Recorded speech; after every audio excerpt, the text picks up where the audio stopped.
Me encontraba lejos de casa y caminaba fascinado por el encanto de la mar oriental.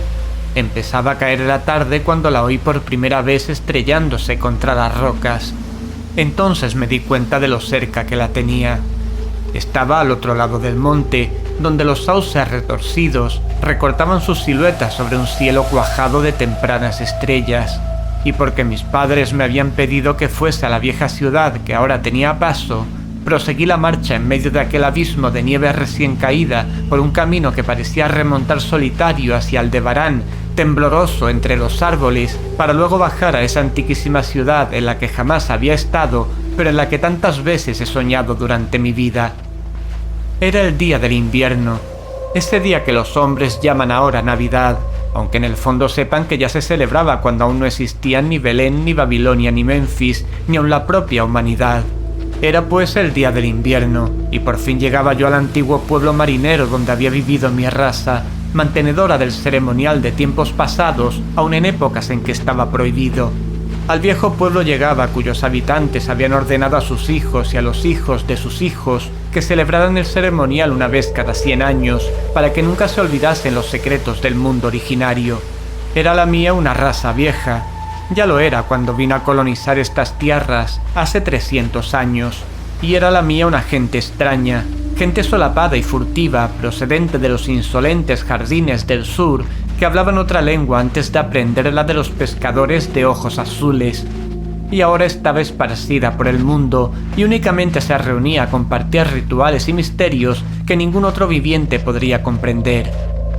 Yo era el único que regresaba aquella noche al viejo pueblo pesquero como ordenaba la tradición, pues solo recuerdan el pobre y el solitario. Después, al coronar la cuesta del monte, dominé la vista de Kingsport, adormecido en el frío del anochecer, nevado, con sus vetustas veletas, sus campanarios, sus tejados y chimeneas, los muelles, los puentes, los sauces y cementerios. Los interminables laberintos de calles abruptas, estrechas y retorcidas serpenteaban hasta lo alto de la colina donde se alzaba el centro de la ciudad, coronado por una iglesia extraña que el tiempo parecía no haber osado tocar. Una infinidad de casas coloniales se amontonaban en todos los sentidos y niveles, como las abigarradas construcciones de madera de algún niño. Las alas grises del tiempo parecían cernerse sobre los tejados y las nevadas buhardillas. Los faroles y las ventanas emitían en la oscuridad unos reflejos que iban a juntarse con Orión y las estrellas primordiales.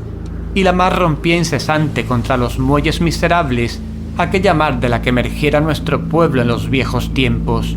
Junto al camino, una vez arriba de la cuesta, había una colina yerma barrida por el viento. No tardé en ver que se trataba de un cementerio, en donde las negras lápidas surgían de la nieve como las uñas destrozadas de un cadáver gigantesco.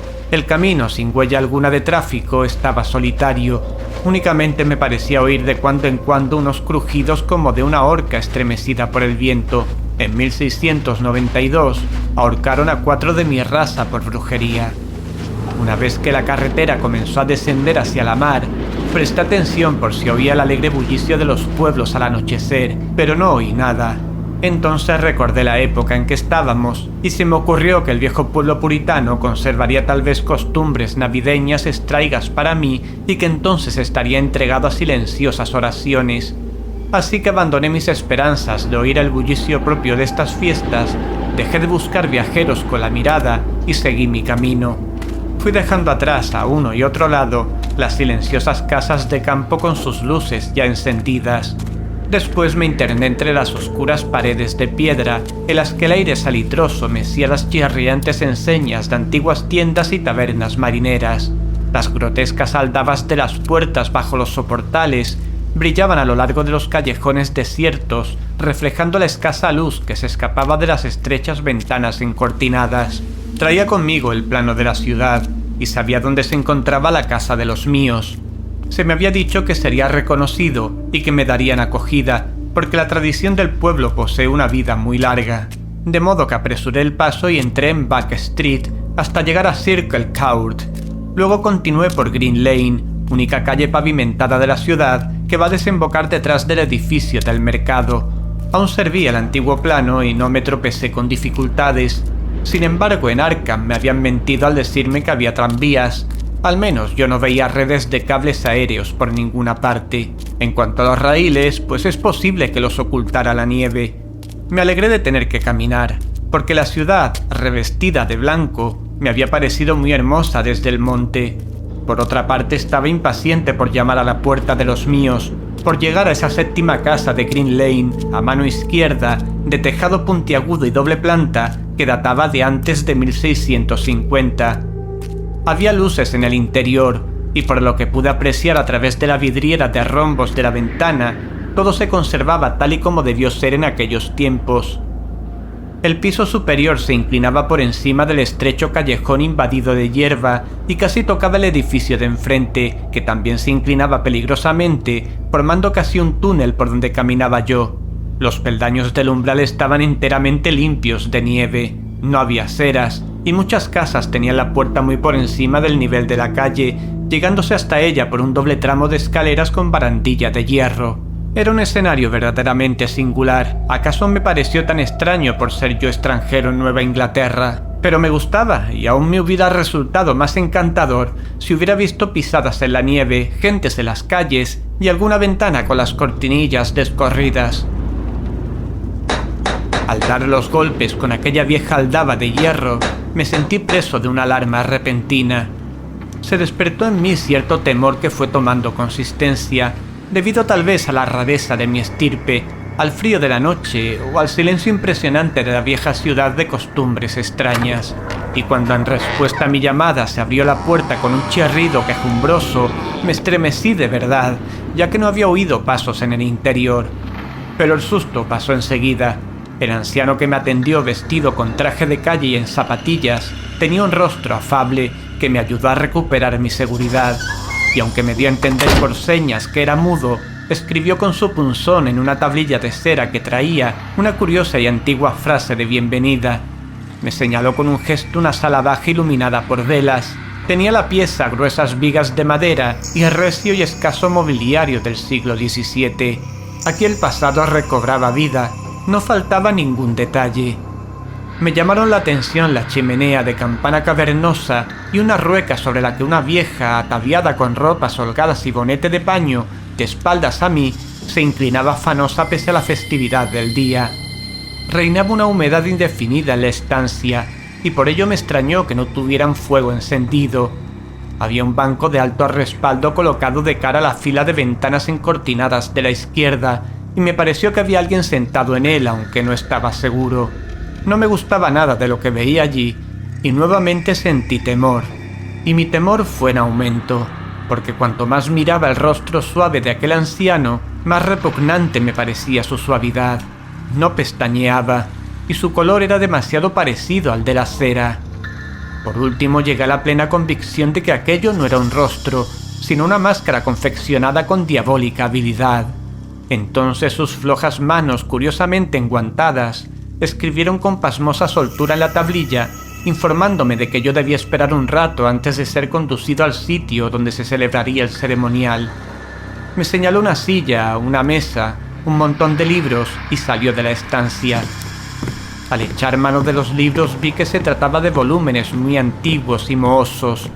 Entre ellos estaban el viejo tratado sobre las maravillas de la naturaleza de Morrister, el terrible Sadducismus Triumphatus de Joseph Glanville, publicado en 1681, la espantosa Daimonotatreia de Remigius, impresa en 1595 en Lyon, y el peor de todos, el incalificable Necronomicon del loco Abdul al-Hastred, en la excomulgada traducción latina de Olasius Wormius. Era este un libro que jamás había tenido en mis manos, pero del cual había oído decir cosas monstruosas. Nadie me dirigió la palabra. Lo único que turbaba el silencio eran los aullidos del viento en el exterior y el girar de la rueca mientras la vieja seguía con su silencioso hilar. Tanto la estancia como aquella gente y aquellos libros me daban una extraña impresión de morbosidad e inquietud, pero puesto que se trataba de una antigua tradición de mis antepasados, en virtud de la cual se me había convocado para tan extraña conmemoración, pensé que debía esperarme las cosas más peregrinas, con que me puse a leer. Interesado por un tema que había encontrado en el Necronomicon, no tardé en darme cuenta que la lectura aquella me encogía el corazón. Hablaba sobre una leyenda demasiado espantosa para la razón y la conciencia. Luego experimenté un sobresalto al oír que se cerraba una de las ventanas situadas delante del banco de alto respaldo. Parecía como si lo hubiesen abierto furtivamente. A continuación se oyó un rumor que no provenía de la rueca, sin embargo no pude distinguirlo bien, porque la vieja trabajaba afanosamente y justo en aquel momento el vetusto reloj se puso a tocar. Después, la idea de que había personas en el banco se me fue de la cabeza y me sumí en la lectura hasta que regresó el anciano con botas esta vez, vestido con holgados ropajes antiguos, y se sentó en aquel mismo banco, de forma que no le pude ver ya. Era enervante aquella espera, y el libro impío que tenía en mis manos me desazonaba más aún. Al dar las 11 el viejo se levantó, se acercó a un enorme cofre que había en un rincón y extrajo 2 capas con caperuza. Se puso una de ellas y con la otra envolvió a la vieja, que dejó de hilar en ese momento. Luego ambos se dirigieron hacia la puerta.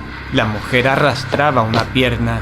El viejo, después de coger el mismísimo libro que había estado leyendo yo, me hizo una señal y se cubrió con la caperuza su rostro inmóvil, o su máscara. Salimos a la tenebrosa y enmarañada red de callejuelas de aquella ciudad increíblemente antigua. A partir de ese momento las luces se fueron apagando una a una tras las cortinas de las ventanas, y contemplé la muchedumbre de figuras encapuchadas que surgían en silencio de todas las puertas y formaban una monstruosa procesión a lo largo de la calle, hasta más allá de las enseñas chirriantes, de los edificios de tejados inmemoriales, de los de techumbre de paja y de las casas de ventanas adornadas con vidrieras de rombos. La procesión fue recorriendo callejones empinados, cuyas casas leprosas se recostaban unas contra otras o se derrumbaban juntas, y atravesó plazas y atrios de iglesias, y los faroles de las multitudes compusieron constelaciones vertiginosas y fantásticas. Yo caminaba junto a mis guías mudos, en medio de una muchedumbre silenciosa. Iba empujado por codos que se me antojaban de una blandura sobrenatural, estrujado por barrigas y pechos anormalmente pulposos, y no obstante seguía sin ver un rostro ni oír una voz. Las columnas espectrales ascendían más y más por las interminables cuestas, y todos se iban aglomerando a medida que se acercaban a los lóbregos callejones que desembocaban en la cumbre, centro de la ciudad, donde se elevaba una inmensa iglesia blanca. Ya la había visto antes desde lo alto del camino, cuando me detuve a contemplar Kingsport en las últimas luces del atardecer, y me estremecí al imaginar que Aldebarán había temblado un instante por encima de su torre fantasmal. Había un espacio despejado alrededor de la iglesia. En parte era cementerio parroquial y en parte plaza medio pavimentada, flanqueada por unas casas enfermas de puntiagudos tejados y aleros vacilantes, donde el viento azotaba y barría la nieve. Los fuegos fatuos danzaban por encima de las tumbas, revelando un espeluznante espectáculo sin sombras. Más allá del cementerio, donde ya no había casas, pude contemplar de nuevo el parpadeo de las estrellas sobre el puerto. El pueblo era invisible en la oscuridad. Solo de cuando en cuando se veía oscilar algún farol por las serpenteantes callejas, delatando a algún retrasado que corría para alcanzar a la multitud que ahora entraba silenciosa en el templo. Esperé a que terminaran todos de cruzar el pórtico para que acabaran así los empujones. El viejo me tiró de la manga, pero yo estaba decidido a entrar el último. Cruzamos el umbral y nos adentramos en el templo rebosante y oscuro. Me volví para mirar hacia el exterior. La fosforescencia del cementerio parroquial derramaba un resplandor enfermizo sobre la plaza pavimentada, y de pronto sentí un escalofrío. Aunque el viento había barrido la nieve, aún quedaban rodales sobre el mismo camino que conducía al pórtico, y sobre aquella nieve, para asombro mío, no descubrí ni una sola huella de pies, ni siquiera de los míos. La iglesia apenas resultaba iluminada, a pesar de todas las luces que habían entrado, porque la mayor parte de la multitud había desaparecido. Todos se dirigían por las naves laterales, sorteando los bancos, hacia una abertura que había al pie del púlpito, y se deslizaban por ella sin hacer el menor ruido. Avancé en silencio. Me metí en la abertura y comencé a bajar por los gastados peldaños que conducían a una cripta oscura y sofocante. La cola sinuosa de la procesión era enorme. El verlos a todos rebullendo en el interior de aquel sepulcro venerable me pareció horrible de verdad. Entonces me di cuenta de que el suelo de la cripta tenía otra abertura por la que también se deslizaba la multitud, y un momento después nos encontrábamos todos descendiendo por una escalera abominable, por una estrecha escalera de caracol húmeda, impregnada de un color muy peculiar que se enroscaba interminablemente en las entrañas de la tierra, entre muros de chorreantes bloques de piedra y yeso desintegrado. Era un descenso silencioso y horrible. Al cabo de muchísimo tiempo, observé que los peldaños ya no eran de piedra y argamasa, sino que estaban tallados de la roca viva. Sin embargo, lo que más me asombraba era que los miles de pies no produjeran ruido ni eco alguno. Después de un descenso que duró una eternidad, vi unos pasadizos laterales o túneles que desde ignorados nichos de tinieblas conducían este misterioso acceso vertical. Los pasadizos aquellos no tardaron en hacerse excesivamente numerosos. Eran como impías catacumbas de apariencia amenazadora, y el acre olor a descomposición que despedían fue aumentando hasta hacerse completamente insoportable.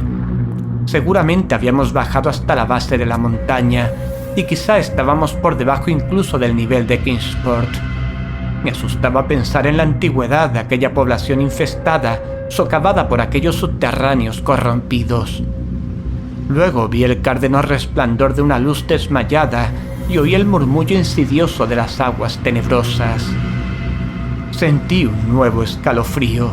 No me gustaban las cosas que estaban sucediendo aquella noche. Ojalá que ningún antepasado mío hubiera exigido mi asistencia a un rito de ese género. En el momento en que los peldaños y los pasadizos se hicieron más amplios, hice otro descubrimiento. Percibí el doliente acento burlesco de una flauta, y súbitamente se extendió ante mí el paisaje ilimitado de un mundo interior. Una inmensa costa fungosa, iluminada por una columna de fuego verde y bañada por un vasto río oleaginoso que emanaba de unos abismos espantosos, insospechados, y corría a unirse con las cimas negras del océano inmemorial. Desfallecido, con la respiración agitada, contemplé aquel averno profano de leproso resplandor y aguas mucilaginosas. La muchedumbre encapuchada formó un semicírculo alrededor de la columna de fuego. Era el rito del invierno más antiguo que el género humano y destinado a sobrevivirle. El rito primordial que prometía solsticio y primavera después de las nieves. El rito del fuego, del eterno verdor, de la luz y de la música. Y en aquella gruta estigia vi cómo ejecutaban todos el rito y adoraban la nauseabunda columna de fuego y arrojaban al agua puñados de viscosa vegetación que resplandecía con una fosforescencia pálida y verdosa. Y vi también, fuera del alcance de la luz, un bulto amorfo, achaparrado, que tocaba la flauta de modo repugnante. Y mientras tañía la criatura monstruosa, me pareció oír también unas notas apagadas en la fétida oscuridad donde nadie podía ver. Pero lo que más me llenaba de espanto era la columna de fuego. Brotaba como un surtidor volcánico de las negras profundidades. No arrojaba sombras como una llama normal y bañaba las rocas salitrosas de un verdor sucio y venenoso. Toda aquella hirviente combustión no producía calor, sino únicamente la viscosidad de la muerte y la corrupción. El hombre que me había guiado se escurrió ahora hasta colocarse junto a la horrible llama y ejecutó unos rígidos ademanes rituales hacia el semicírculo que le miraba. En determinados momentos del ceremonial, los asistentes rindieron homenaje de acatamiento, especialmente cuando levantó por encima de su cabeza aquel detestable Necronomicon que llevaba consigo. Yo también tomé parte en todas las reverencias, puesto que había sido convocado a esta ceremonia de acuerdo con los escritos de mis antecesores. Después el viejo hizo una señal al que tocaba la flauta en la oscuridad. Este cambió su débil zumbido por un tono más audible, provocando con ello un horror inimaginable e inesperado. Faltó poco para que me desplomara sobre el limo de la tierra, traspasado por un espanto que no provenía de este mundo ni de ninguno, sino de los espacios enloquecedores que se abren entre las estrellas. En la negrura inconcebible, más allá del resplandor gangrenoso de la fría llama, en las tartáreas regiones a través de las cuales se retorcía aquel río oleaginoso, extraño, insospechado, apareció danzando rítmicamente una horda de mansos, híbridos seres alados que ningún ojo, ningún cerebro en su sano juicio ha podido contemplar jamás. No eran cuervos, ni topos, ni buarros, ni hormigas, ni vampiros, ni seres humanos en descomposición. Eran algo que no consigo y no debo recordar. Daban saltos blandos y torpes, impulsándose a medias con sus pies palmeados y a medias con sus alas membranosas. Y cuando llegaron hasta la muchedumbre de celebrantes, las figuras encapuchadas se agarraron a ellos, montaron a horcajadas y se alejaron cabalgando uno tras otro a lo largo de aquel río tenebroso hacia unos pozos y galerías donde venenosos manantiales alimentan el caudal tumultuoso y horrible de las negras cataratas. La vieja hilandera se había marchado con los demás y el viejo se había quedado porque yo me negué a cabalgar sobre una de aquellas bestias como los otros. El flautista Morfo había desaparecido, pero dos de aquellas bestias permanecían allí pacientemente. Al resistirme a cabalgar, el viejo sacó su punzón y su tablilla y me comunicó por escrito que él era el verdadero delegado de aquellos antepasados míos que habían fundado el culto al invierno en este mismo venerable lugar, que había sido decretado que yo volviera allí y que faltaban por celebrarse los misterios más recónditos. Escribió todo esto en un estilo muy antiguo, y aún dudaba yo cuando sacó de sus amplios ropajes un sello y un reloj con las armas de mi familia, para probar que todo era según había dicho él. Pero la prueba era espantosa, porque yo sabía por ciertos documentos antiquísimos que aquel reloj había sido enterrado con el tatarabuelo de mi tatarabuelo en 1698. Al poco rato el viejo echó hacia atrás su capucha y me mostró el parecido familiar de su rostro. Pero aquello me hizo estremecer, porque yo estaba convencido de que se trataba solamente de una diabólica máscara de cera. Las dos bestias voladoras aguardaban y arañaban inquietas los líquenes del suelo, y me di cuenta de que el viejo estaba a punto de perder la paciencia. Cuando uno de aquellos animales comenzó a moverse, alejándose del lugar, el viejo se volvió rápidamente y lo detuvo, de suerte que con la rapidez del movimiento se le desprendió la máscara que llevaba en el lugar correspondiente a la cabeza. Y entonces, al ver que aquella pesadilla se interponía entre la escalera de piedra y yo, me arrojé al fondo oleaginoso del río, pensando que sin duda desembocaría por alguna cavidad en el fondo del océano. Me lancé en aquel jugo pútrido de las entrañas de la tierra, antes que mis locos chillidos pudieran hacer caer sobre mí las legiones de cadáveres que aquellos abismos pestilentes ocultaban. En el hospital me dijeron que me habían encontrado en el puerto de Kingsport, medio helado al amanecer, aferrado a un madero providencial. Me dijeron que la noche anterior me había extraviado por los acantilados de Orangeport, cosa que habían deducido por las huellas que encontraron en la nieve. No hice ningún comentario. Mi cabeza era un caos. Nada encajaba con mi experiencia de la noche anterior. Los ventanales del hospital se abrían a un panorama de tejados de los que apenas 1 de cada 5 podía considerarse antiguo. Las calles vibraban con el estrépito de tranvías y automóviles. Me insistieron en que esto era Kingsport, cosa que yo no pude negar. Al verme caer en un estado de delirio cuando me enteré de que el hospital se encontraba cerca del cementerio parroquial de Central Hill, me trasladaron al Hospital St. Mary de Arkham, donde me atenderían mejor. Me gustó, en efecto, porque los médicos eran de mentalidad más abierta, y aún me ayudaron, ya que gracias a su influencia pude conseguir un ejemplar del censurable Necronomicon de Alhazred, celosamente guardado en la biblioteca de la Universidad del Miskatonic. Dijeron que sufría una especie de psicosis, y convinieron en que el mejor sistema de alejar las obsesiones de mi cerebro era provocar mi cansancio a base de permitirme ahondar en el tema. De esta suerte llegué a leer el espantoso capítulo aquel, y me estremecí doblemente, puesto que no era nuevo para mí. Lo que contaba, lo había visto yo, dijeran lo que dijesen las huellas de mis pies, y era mejor olvidar el sitio donde lo había presenciado. Nadie durante el día me lo hacía recordar, pero mis sueños son aterradores a causa de ciertas frases que no me atrevo a transcribir. Si acaso citaré únicamente un párrafo. Lo traduciré lo mejor que pueda de ese desgarbado latín vulgar en que está escrito. Las cavernas inferiores son insondables para los ojos que ven, porque sus prodigios son extraños y terribles. Maldita la tierra donde los pensamientos muertos viven reencarnados en una existencia nueva y singular. Sabiamente dijo Ibn Chakabad. Bendita la tumba donde ningún hechicero ha sido enterrado, y felices las noches de los pueblos donde han acabado con ellos y los han reducido a cenizas. Pues de antiguo se dice que el espíritu que se ha vendido al demonio no se apresura a abandonar la envoltura de la carne, sino que ceba e instruye al mismo gusano que roe, hasta que de la corrupción brota una vida espantosa, y las criaturas que se alimentan de la carroña de la tierra aumentan solapadamente para hostigarla y se hacen monstruosas para infestarla. Excavadas son secretamente inmensas galerías donde debían bastar los poros de la tierra, y han aprendido a caminar unas criaturas que solo deberían arrastrarse